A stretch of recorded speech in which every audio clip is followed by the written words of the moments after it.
Hi అండి, నమస్తే. Welcome to Shanti kitchen.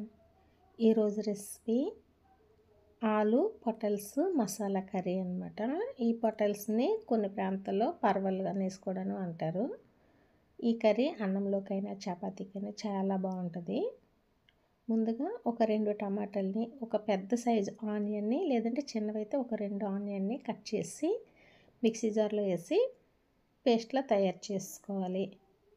అలాగే పొటల్స్ని కూడాను తీసుకొని ఈ విధంగా రౌండ్గా కట్ చేసుకోవాలి. ఒక ఆలు కూడాను తీసుకొని ఆలును కూడాను ఈ విధంగా చిన్న చిన్న ముక్కలుగా కట్ చేసుకొని తీసుకోవాలి.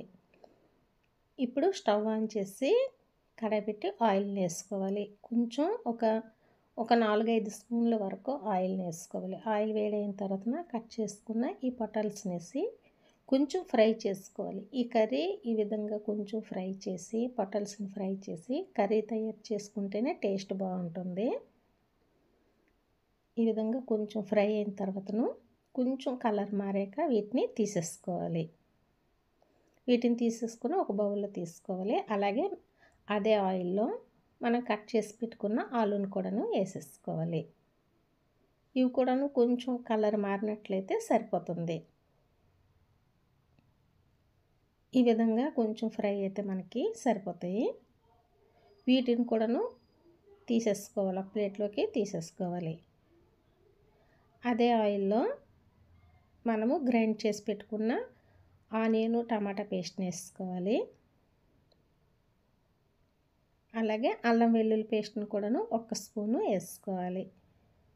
ఒక 2 పచ్చిమిర్చి, కొంచెం కరివేపాకుని వేసి ఫ్రై చేసుకోవాలి. ఈ మసాలా అంతా కూడాను మనకి పచ్చివాసన పోయే వరకు ఫ్రై అవ్వాలి. ఈ విధంగా అంతా ఫ్రై చేసుకోవాలి. అలాగే కొంచెం కొబ్బరిని తీసుకోవాలి.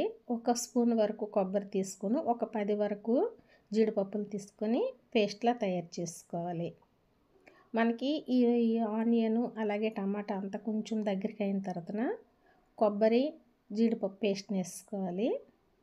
అలాగే తగినంత సాల్ట్, పసుపు, కారం చూసుకొని కారం వేసుకోవాలి. ఒక 1/2 స్పూన్ వరకు గరం మసాలా, 1/2 స్పూన్ వరకు జీరా పౌడర్ని వేసుకొని మళ్ళీ ఒకసారి అంతా కలుపుకోవాలి. ఈ విధంగా అంతా ఒకసారి కలుపుకున్నాక ముందుగా ఫ్రై చేసి పెట్టుకున్న మనకి పొటల్స్ ఆలుని వేసుకోవాలి. ఇవి కూడాను ఈ మసాలాలో కొంచెం మగ్గితేనే బాగుంటుంది. అలాగే కొంచెం ములక్కాడని వేసుకోవాలి. ఉంటే వేసుకోవచ్చు, వేయకపోయినా పర్వాలేదు. ఈ మసాలాలో అంతా కూడాను ముక్కలు పట్టేటట్లు పట్టించుకొని మగ్గనివ్వాలి. మధ్యలో ఒకసారి కలుపుకుంటూ చూసుకోవాలి. ఈ విధంగా అంతా కొంచెం మగ్గిన తర్వాత మన గ్రేవీ కోసం తగినన్ని నీరుని వేసుకోవాలి. 1 కప్పు నీరుని వేసుకుంటే సరిపోతుంది. నీరుని వేసి ఒకసారి కలిపి మూత పెట్టి ఉడకనివ్వాలి. మధ్యలో ఒకసారి కలుపుకుంటూ చూసుకోవాలి. మనం జీడిపప్పుల్ని వేసాం కాబట్టి అడుగు పట్టకుండాను చూసుకోవాలి. ఈ విధంగా కలిపి మనకి గ్రేవీ అన్నది ఈ విధంగా దగ్గరికి అవ్వాలి. ఆయిల్ కూడా కొంచెం పైకి వచ్చినట్లయితే సరిపోతుంది. ఈ విధంగా దగ్గరికి అయిన తర్వాతను ఒకసారి అంతా కలుపుకొని ఇప్పుడు స్టవ్ ఆఫ్ చేసుకుంటే సరిపోతుంది. మనకి అన్నంలోకైనా చపాతీకైనా సరే టేస్ట్ చాలా బాగుంటుంది. చాలా సింపుల్గానే తయారు చేసుకోవచ్చు. టేస్ట్ చాలా బాగుంటుంది. ఈ వీడియో మీకు నచ్చినట్లయితే లైక్ చేసి షేర్ చేసుకోండి. మరిన్ని మంచి రెసిపీస్ కోసం మన ఛానల్ని సబ్స్క్రైబ్ చేసుకోండి. Thank you for watching.